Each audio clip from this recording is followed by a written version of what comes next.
Monggo silakan. Silakan perkenalkan diri Anda terlebih dahulu.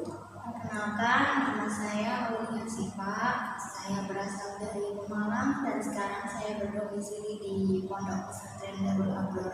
Oh, dari pondok Mbak Syifa. Tadi dari pondok naik apa? Angkot Bu. Oh, angkot. Datang kemari sendiri atau bersama teman? Sendiri. Sendiri. Terus dari pondoknya tadi berarti izin terlebih dahulu ke pengurus? Ya. Izin. Terus teman sekamarnya tahu Mbak Syifa mau ke sini? Enggak tahu. Baik Mbak Syifa, tadi kan Mbak Syifa sudah memperkenalkan diri Anda.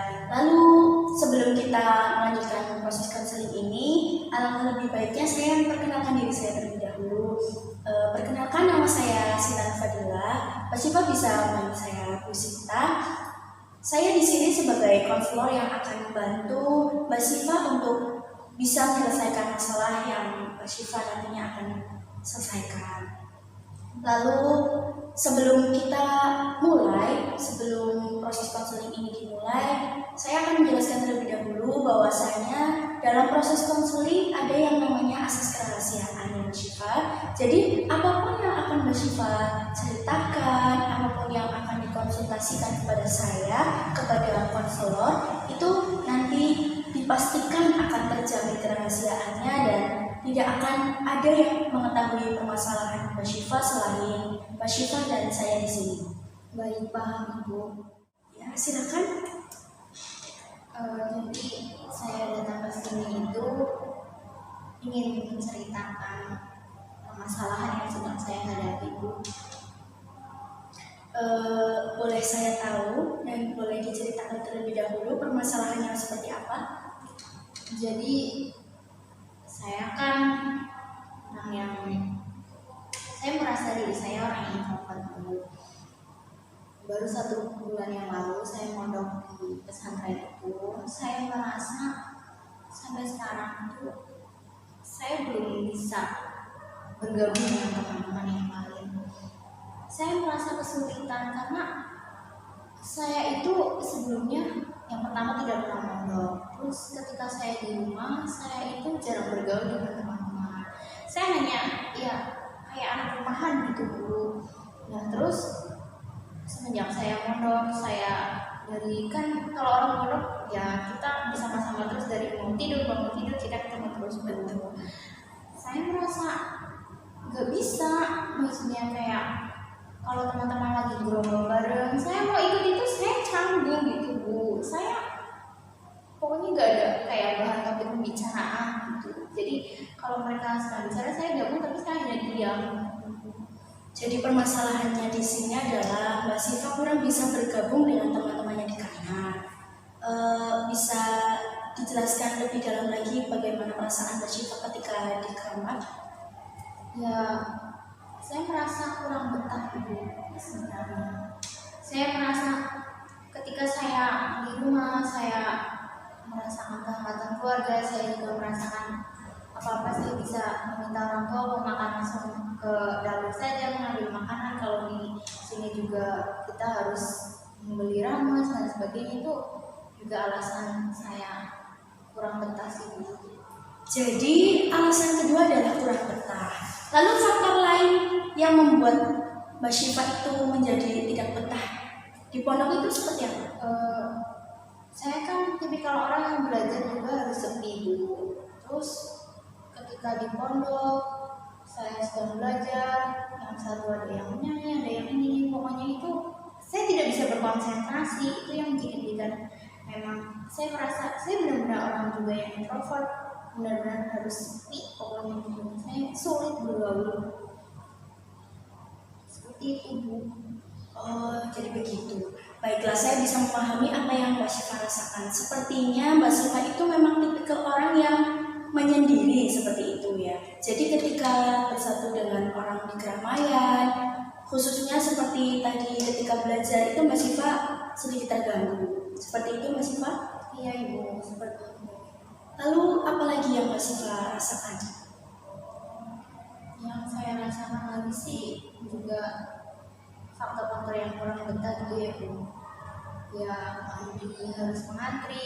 Kita kan kalau di rumah paling misalkan mau mandi ya langsung masuk aja ke kamar mandi gitu, tidak perlu mengantri. Di sini harus mengantri, itu pun kalau misalkan tidak ada barannya, kan sistemnya bar-baran gitu ya Bu.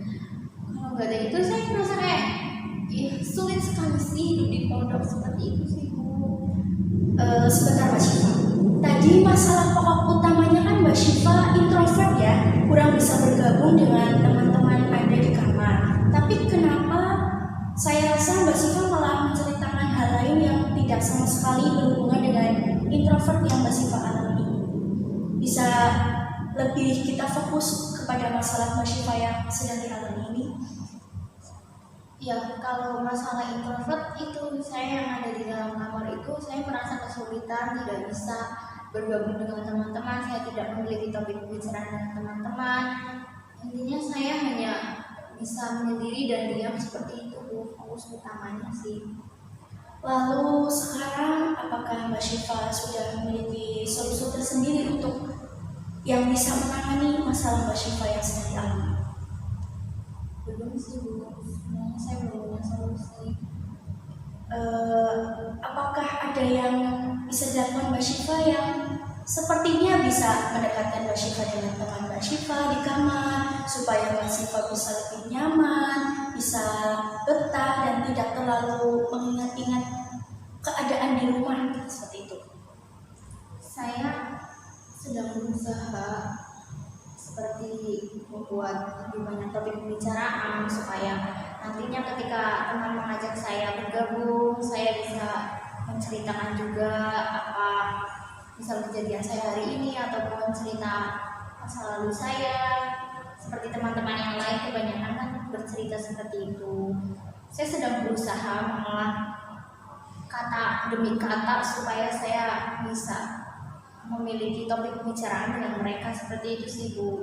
Lalu apakah dari teman-teman Mbak Syifa yang di kamar itu merespon dan solusi yang Mbak Syifa miliki itu bisa berpengaruh kepada introvert yang Mbak Syifa sedang alami?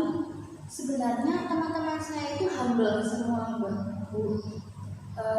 Jadi mereka itu selalu mengajak, ayo Syifa ikut ke sini gitu. Tapi saya sendiri kadang merasa hati saya yang sudah seperti ini.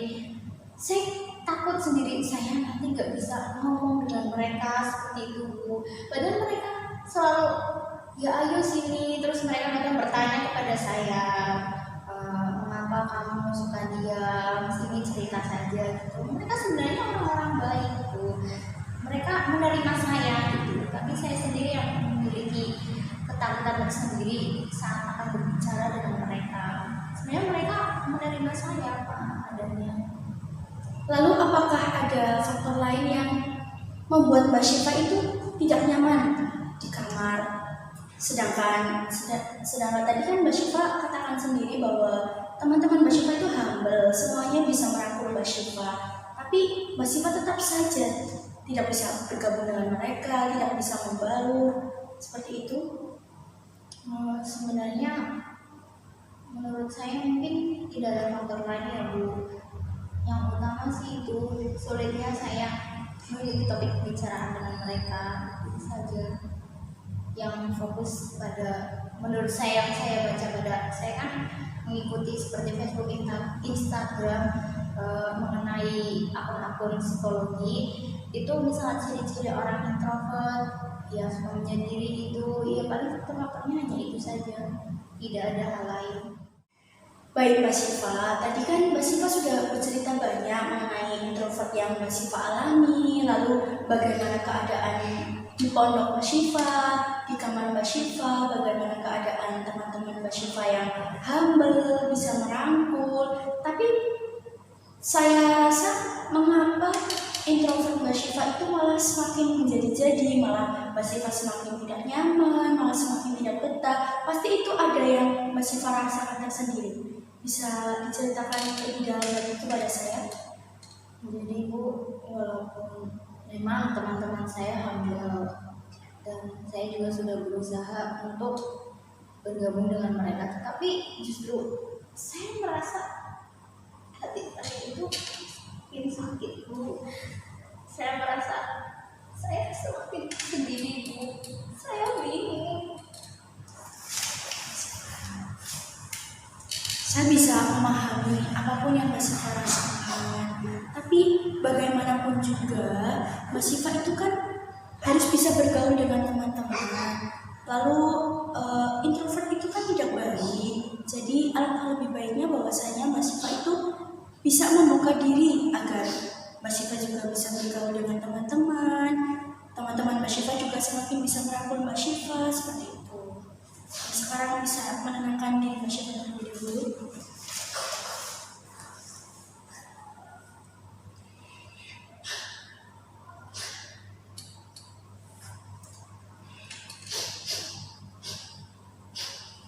Bagaimana Mbak Syifa? Apakah sudah merasa lebih tenang? Iya, Bu, saya sedikit iman saya terkurangi dan saya merasa bersyukur bisa cerita sama Ibu. Setidaknya kayak lega di ini, Ibu. Baik, saya akan.